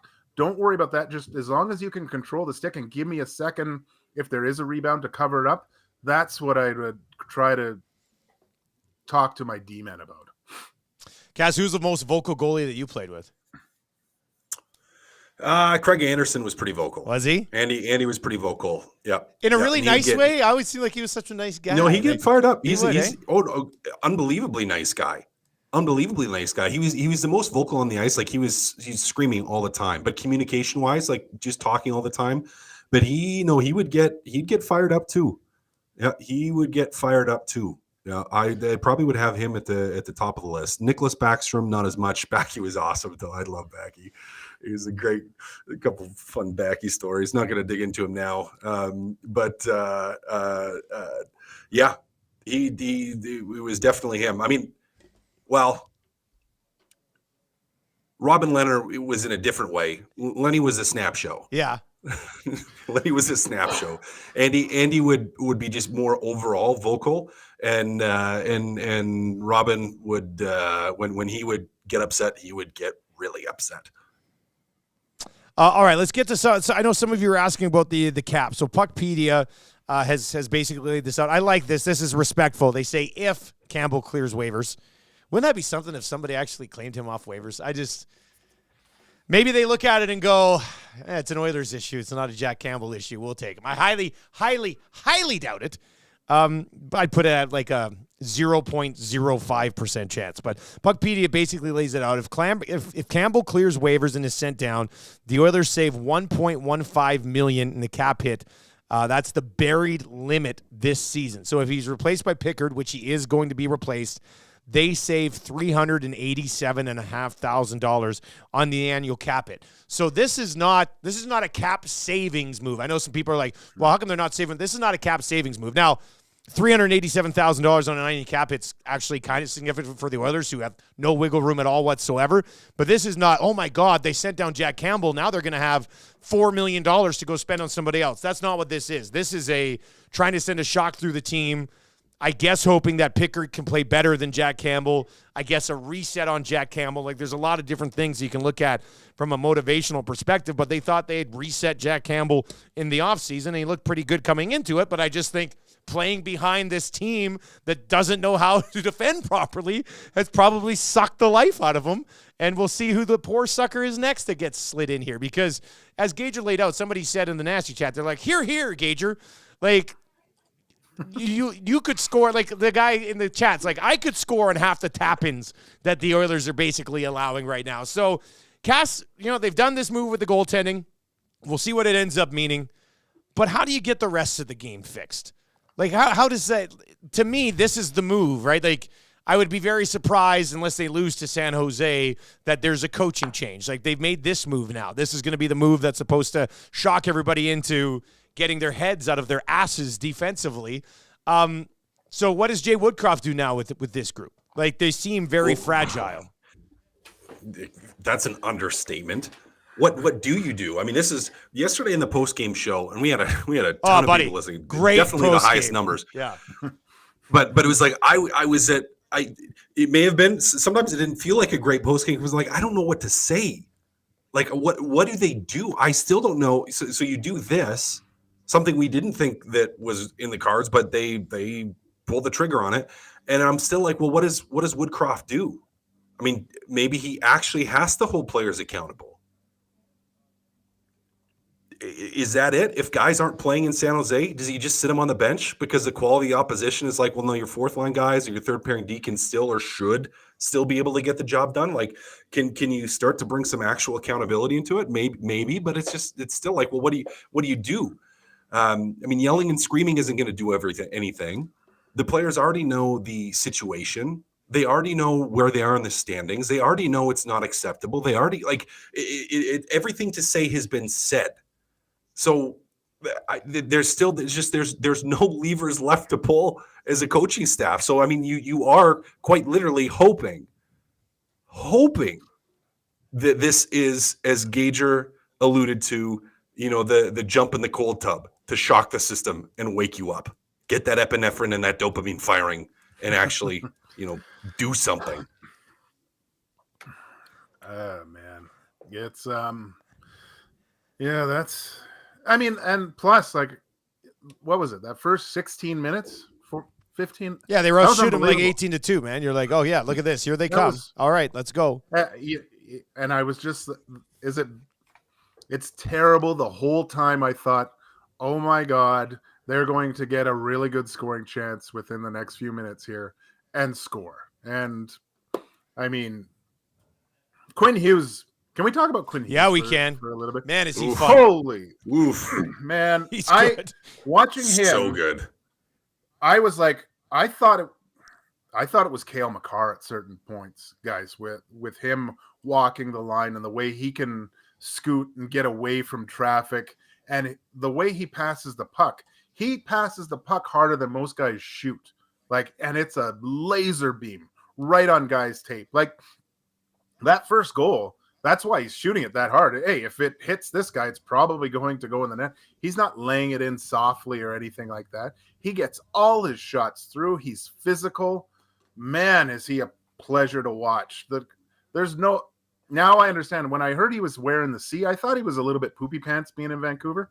No, man, that guy's a way of a player. What a player. It's him to me right now. Makar, him, Fox. Those are the top three D-men in the league. Yeah, unbelievable. With Hughes, unbelievable vision. Is it not like he looks like those highlights you see of the guy who's playing high school hockey but has committed to Boston University, and he's out there with the rest of the high school hockey kids in the offensive zone, and he's just toying with them. Like when he gets that puck at the blue line and decides it's time to go to work, I know last night it would have been a nightmare for Oilers fans, but as a hockey fan in general, man, it's really fun to watch. Like to see a defenseman be able to control the game, and like you guys said, it's so rare for a defenseman to be able to control the game like he does. He does it. I don't know if he does it the best in the league, but I don't know if there's anybody who does it better than him from that spot right now. Even in the defensive zone. Or under pressure in the defensive zone. Like I was watching him a couple times in the forecheck when there was good pressure. And it's just he has patience with what he's doing, but he just uses the net, uses his edges so well, where he just takes a little cut, changes the angle a little bit, and all of a sudden the guy's just flying by him, where he steps around and has no pressure anymore. Like, he's just so good at relieving pressure, so good with his body positioning and stick positioning to put himself in areas where he can still make plays. So it's like he evades pressure, and stepping out of it already has 3 options available, and zips the puck, as Gager said, 1,000,000 miles an hour to whoever's open, and on a rope too. So it's just he's ridiculous, absolutely ridiculous. Fun to watch as a defenseman. All right, let's talk about the 4th goal last night. So this was Bouchard, bad pinch, gets on his horse, but then as soon as he sees Höglander sort of let up to glide, because Höglander's like, okay, where's that rebound coming? I'm ready for it. Bouchard does the same thing. He's like, oh, okay, I'm just going to coast in here too, where a couple more steps and you're probably lifting a stick of a guy before the juicy rebound comes right to him. Now, I did see people say, wow, Stuart Skinner's got to handle that rebound better. I thought it was a brilliant save by Stuart Skinner. Like, this is what we're talking about. I saw K-Gill 97 in there going, Dusty, why are you always blaming the defenseman? Well, look at the goals last night. The first one, a defenseman literally put it in his own net. The second one, Skinner should have had, but it was 3 Oilers and 3 Canucks coming in over the blue line, and the Oilers allowed the guy in the most dangerous spot to be the one that's completely wide open. The third one hit a guy, and then the Canuck forward was a guy who was on the puck first, as opposed to the Oilers defenseman who's sitting right next to him. The other one was an odd man rush in which he made the first really good save. And Evan Bouchard is, I'm going to get to Draisaitl in a second. I got something to say about that. But Bouchard is wasting away. The 5th one, there was a screen, a point shot up top. I mean, I don't know what you're supposed to do on that one. So I guess that's why I'm pointing out that the defense and overall team defense is just as much to blame as the goaltenders. And if you're in denial on that, roll out Pickard, roll out Skinner for a few more games, and nothing is going to change unless they somehow figure out how to play defense properly. So that 4th goal is just, I don't know. I mean, what are you supposed to do with Evan Bouchard? Like, as a coach, Jay Woodcroft's going to be gray by February if he has to keep playing Evan Bouchard over 20 minutes a night. No, he signed a deal with Just for Men. It's all good. Yeah, it doesn't matter. It just doesn't matter until they figure this stuff out. Like, again, you said it before. Like, when do the Oilers have that good scoring opportunities? And you just don't. And it's one and done. And there was only one line until kind of the end of the game that was really battling in the blue paint, in both blue paints. It's just a mess. It's a mess. I don't know what to say anymore. Cass, what would your message be to this guy? Like, what do you do with Bouchard? Yeah, well, I mean, no matter how bad he plays, he's still getting rolled out over 20 minutes a night. You know, like, it doesn't make sense to me. No, I'm at the point where it doesn't make sense to me either. You got to find some way. I mean, you dropped him down for 1 game pairings, but he still played like 20 minutes. He still played over 20 minutes. And I think he led the blue line. He led the blue line in ice time that night. I'm pretty sure. So it's like, I mean, but to me, the last thing you can do is have a seat. Like, 2 steps, Dusty, to get body position. To be inside, between 2 more. The man and the net. 2 steps. That's it. To get a stick in there, to impede a little bit. And it's just passive. Just passive. And I've talked at length, and we've talked about how hard it is to coach a little bit of aggression into the game. It's way easier to reel someone in that's being too aggressive, crossing the line too much and having to be like, hey, tone it down, than someone that's, just kind of passive. On that same play, Leon Draisaitl was on his horse getting back. And I think I was watching your show last night, the post game, or maybe it was on Twitter, and people were like, how about that back check from Leon Draisaitl? and then Woodcroft, even after the game, talked about how, Draisaitl kind of got back there. To me, it's a major red flag when we're praising one individual back check in this market. Like, a hard back check by Leon Draisaitl should not stand out.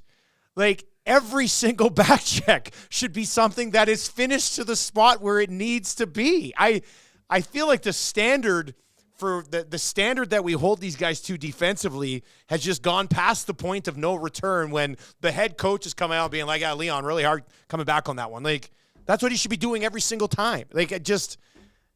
Well, and he had one earlier in the game, one of the other goals, I can't remember which number it was, where he didn't back check, where he just that was the second goal where the guy was high in the slot, and now he's probably thinking centerman off the draw. Yeah, and he's probably thinking, well, Fogel's going to take the high guy, and Fogel and Kulak both go for the same guy, and then Suter's wide open in front. But earlier in that, I mean, I think he hesitated. You're saying straight from the start on the playback. Straight from the start from the playback, because when you is a centerman, your role is to, if you lose the draw or even if you win the draw and it's a 50-50, is you have to stay above the other centerman. That's your role. That's your job. Stay above the other centerman, don't lose him. And he did, and he watched until the puck was past the blue line and then was too far back to overly impact the play. So it's not like he does it every single time. So Gage, I mean, it was a good back check, but yeah. But as you said, it's like at this point, cool, great. You back checked once, man. Great. That doesn't Still didn't stop in front. yeah. I mean, that's true. I mean, if the puck goes over there, he flies by him. I don't know. Probably goes in it. Whatever. Yeah. Well, he skated hard coming back, which hasn't happened a lot. That's ridiculous, Dusty. I said that today. It bothered me when he was talking about I have to produce more, when producing shouldn't be their concern right now. Their biggest concern is their defensive play. Their defensive play is the reason why they're losing games. Not the power play is still like 25% or whatever it is. Like that thing's not bailing them out as much as last year. That covered up, I think, a lot of mistakes because they were able to outscore their problems. And now they have to learn how to shut things down. I don't know if this team's capable of winning a 2-1 game. And if that's the case, then it's all for naught, because you're not going – as everyone gets better and things start locking down even more and more, and if they just keep allowing these chances, how are they supposed to win games? Cass, do you think this team's capable of winning 2-1 hockey games? Not right now. No. I don't know if ever. Like, they weren't even capable of doing that last year. Like, I'm looking back at their wins last year. I'll whip through the whole bloody schedule if I have to. If you go back, okay, so that's the 2 playoffs. Let me find the regular season, and we'll see how many games. Like, when Campbell went on that little heater when he was winning games, it's because they were scoring like 5 or 6 goals. So here's Oilers' wins last year: 5-3, 6-4, 6-3. There's a 3-1 game. So let's say anything. Let's count games they won when they only scored 3 goals. So that's 1. 6-5 win, 3-2 win. Okay, that's 2. 7-4 win, another 3-2 win. That's 3. 4-2 win, 4-3 win, 4-3 win, 4-3 win, 5-4 win, 5-3 win, 8-2 win, 5-2 win, 6-3 win, 6-3 win, 2-1 win. There's one. Calgary, December 27th. 7-2 win, 4-2 win, 6-2 win, 7-1 win, 4-3 win, 5-2 win, 5-3 win, 4-2 win, 7-3 win, 5-2 win, 6-3 win, 4-2 win, 7-2 win, 5-2 win, 6-3 win. Back-to-back 3-2 wins, Buffalo and Boston, March 6th and 9th. So that brings us up to 6 games they won when scoring 3 goals or less. 6-3, 4-1, 6-4, 5-4, 4-3, 5-4, 7-4, 2-0 against Los Angeles. A rare shutout from Skinner. 6-0, 3-1, 3-1, 6-1, 2-1, 5-2. So I think that's 10 games last year that they won when they scored 3 goals or less. This year, they're not even really scoring as well as they have in the past, right? So that's an additional concern on it for this group right now, which kind of brings us around to Connor McDavid. Like, I don't know. Have you ever seen him look this ordinary? Like, I think ordinary is probably just the way to describe it right now, isn't it? Yep. Yeah, that's the only thing I can come up with. But if you look at the beginning of the year, I know he was. He did that unbelievable goal in Nashville, but he's looked just like a really good. He hasn't scored offensive since player. that goal in Nashville, right? He's six. Yeah. What is he? 57th in league scoring or whatever they said last night. This is, and I don't understand if he was hurt. Like, it's too early in the season to allow him to play. But he's still. It seems like I try to see if he, if he gets up gingerly or anything like that. He seems to be fine, but it was nice to see him getting a little bit mad again and getting messed up. But that's when everyone should get in there. Like, I just don't understand. You see your best player getting in a scrum. It doesn't matter. You get in there too. Like, and grab the guy. It's frustrating watching that part. But I did like just kind of the hack and whack stuff at the end of the game. It showed some emotion at least. Guys, I saw a discussion on Reddit that pointed out that based on the goals they are giving up, the Oilers goalies are expected to have a .960 save percentage to win games. Which is, that's probably putting a little bit too much. Now, I'm not a big Reddit guy myself, so I don't know what we take off of Reddit, what you can use and what you don't trust on Reddit, but I'm just not familiar with Reddit at all. This one's in. It says, simple story.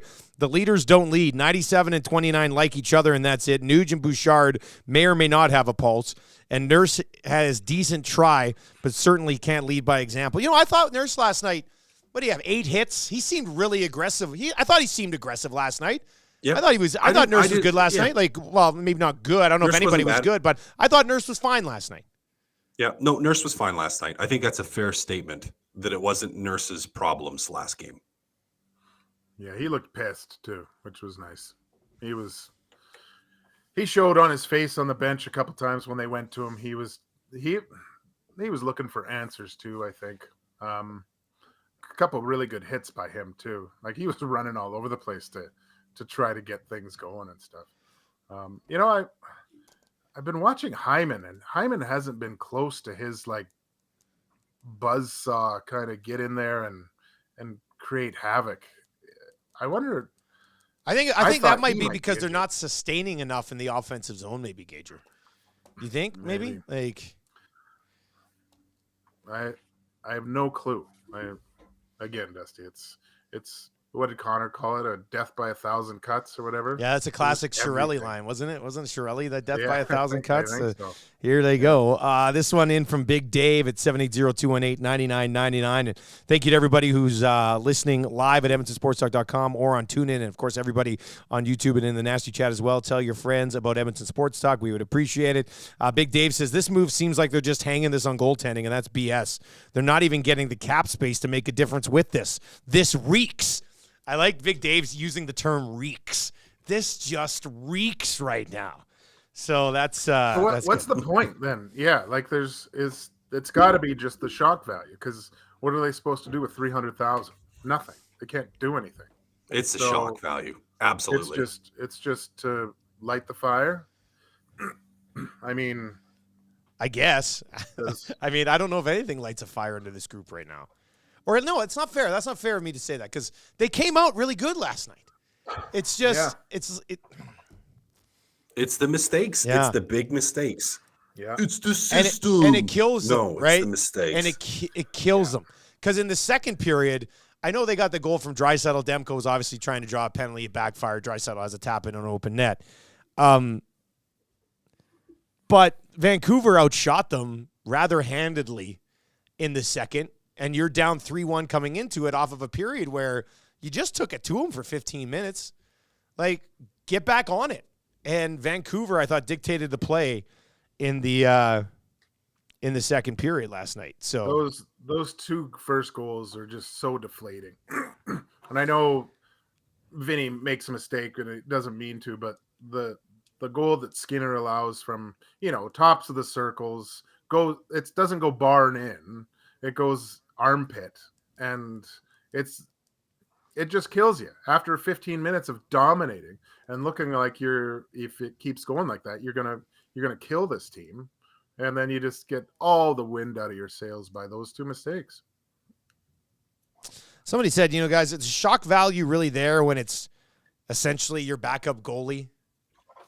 I think it still would be right. He's a veteran guy. This isn't a young guy that's been around for a while. A veteran guy who's been around for a while, who had issues last year that the team sort of showed faith in and hoping that he could bounce back this year, and now they've waived him for the purpose of reassignment. So, yeah, I think there's a level of, like, this is not healthy scratching Bouchard level of shock. But it's pretty significant, I would think. It also sucks for Jay Woodcroft, who I know has been taking a lot of heat. But when you have no options to take guys in and out of the lineup, man, you're forcing him to coach with a hand tied behind his back. And I know that usually guys who are healthy scratch are going to be the guys who come in and move the needle for you anyway. But it's got to be some sort of currency that you can use as a coach to maybe try to get a little bit more out of your guys. And Ken Holland's horrible mismanagement of the cap, and don't give me the excuse of, well, the cap didn't go up. It doesn't matter. I mean, he knew what the cap was going to be. I mean, he had a chance to get out of this a couple of years ago. One of the things he did was give Jack Campbell the deal that's kind of hamstrung the team right now. So the fact that they can't even dress or carry a full roster, and in some cases not even dress a full roster, I mean, that's not on Jay Woodcroft in any way, shape, or form. None at all. So, and he has to deal with some of the backlash from it, which I think is kind of ridiculous.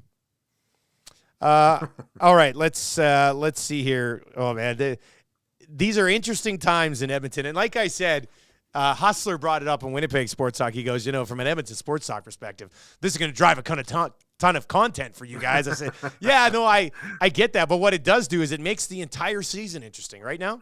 Like it's not like they're in Vegas' spot where you're like, oh, Vegas is going to the playoffs. Like that's pretty much going to happen.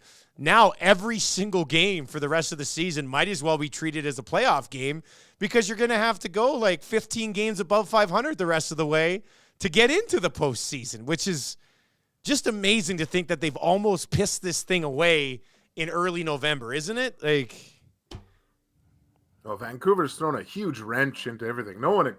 I didn't think they'd be this good. I knew they would be better, but not this way. I mean, you're lucky. I thought Calgary'd be a lot better than they are. It's, man,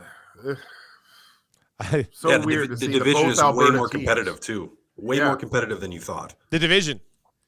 Well, when Anaheim haven't, I mean, maybe Anaheim comes back to earth a little bit, but they've won 6 in a row, right? So now like, thank God San Jose's a train wreck and Calgary's no good, and Edmonton fits right in the category with those two teams right now, because top end of the division is looking probably stronger than we thought. Somebody said, hey guys, do you think, how many Daryl Cates under the table money bags would it take to Chicago for them to just claim Jack Campbell with their $14 million in cap space?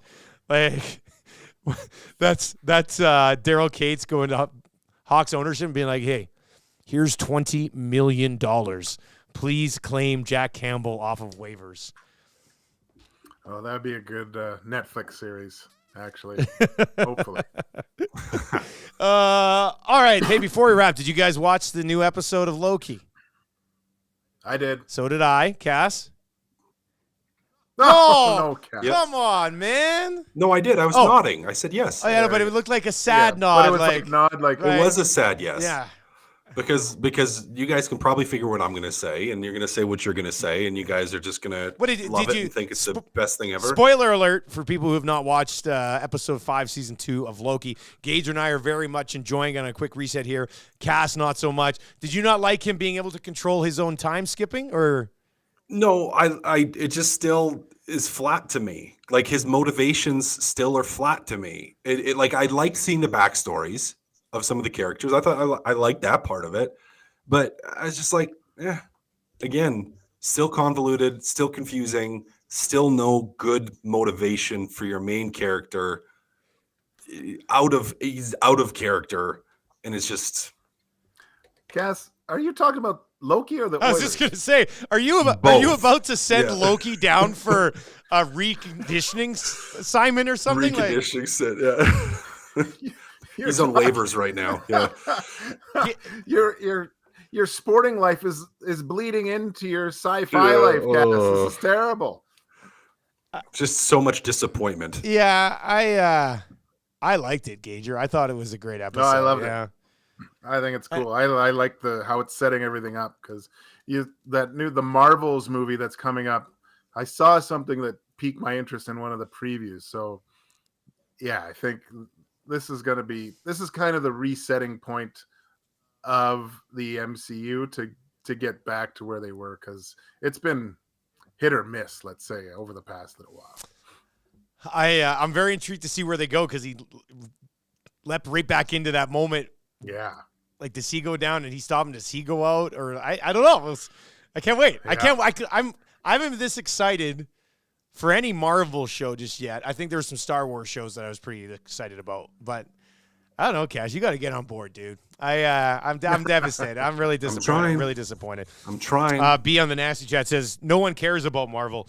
Actually, 3 of us do. So we like to sneak in. We like to sneak in a little bit of chat with our buddies here before we wrap. But Jack Campbell waived. We will see what happens next for the Edmonton Oilers. I guess we'll be setting up the Oilers and Sharks on Thursday's episode of Two Guys and a Goalie. So that'll be fun. Do you guys think anything else outside of Campbell down, Pickard up? Do you think anything else happens before our next episode 48 hours from now? No, probably, I don't think so. Not, hey? I don't think probably not. This is the big news. All right. Well, they're going to need a bigger boat. Taking on a lot of water this season. For Joaquin, Gage, and Matt Cassian, I'm Dustin Nielson, wrapping up Two Guys and a Goalie in another day of content here at Edmonton Sports Talk. Make sure you subscribe to the YouTube channel. Also subscribe to all the podcasts and be ready to join us live every single day. I'll be back tomorrow with the Nielsen Show bright and early at 6 o'clock, available on TuneIn and at EdmontonSportsTalk.com. Guys, enjoy the rest of your day. Later, boys.